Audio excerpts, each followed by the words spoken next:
Okay, there's a group of scales that are called symmetrical scales. In jazz, they apply to a whole bunch of different things, and they're easy to remember once you study them. Most people kind of avoid them, so you never ever get the advantage of using them. But they come in three categories, basically. You've got chromatic, obviously, whole tone, and diminished. But diminished has two flavors, whole half and half whole. So the applications of those I'll save for another clip, but they're just super usable scales, although not majory or minory or bluesy sounding. So here's some, again, starting on a G, here's a straight up diminished scale.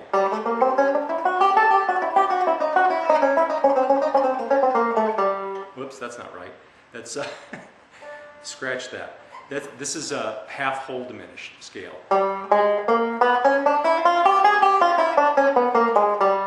Half whole diminished scale is built on whole step, half step, whole step, half step, which ends up stacking a bunch of minor thirds. And this scale works really well for a lot of things. Here's one application. G7.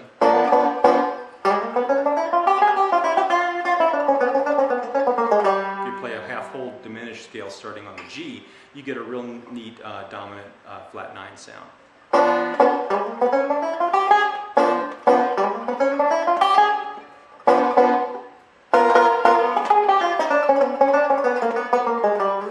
So that's cool.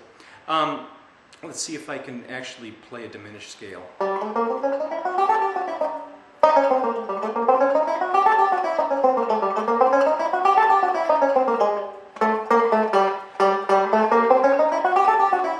If you play one, you're playing the other. If you play a half whole diminished, you're playing a whole half diminished as well, but it's just all about what note you start on.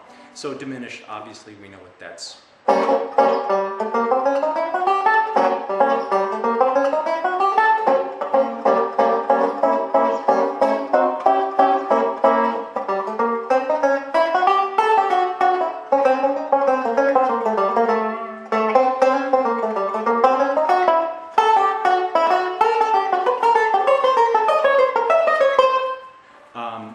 So very usable. Again, we'll talk about applications more later.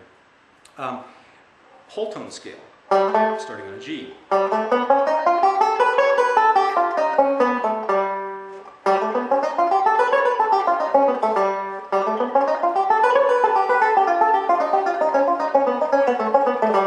Quick application, dominant 7, sharp 5.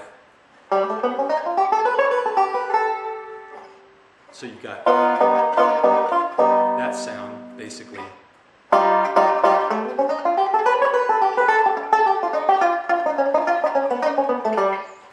Andy Statman, when Tony Churchkin and Andy Statman did their first few records in the early days, they were whole tone monsters. They played it all over the place. And last but not least, chromatic.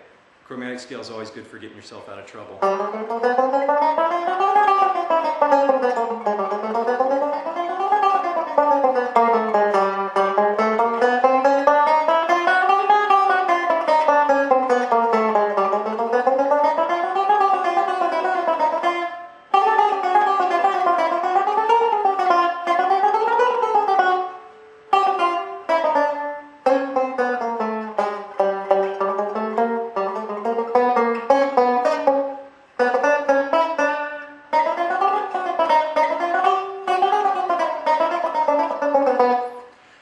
So anyway, four symmetrical scales. Symmetrical because they're very even in the way they're spaced. Chromatic, all half steps.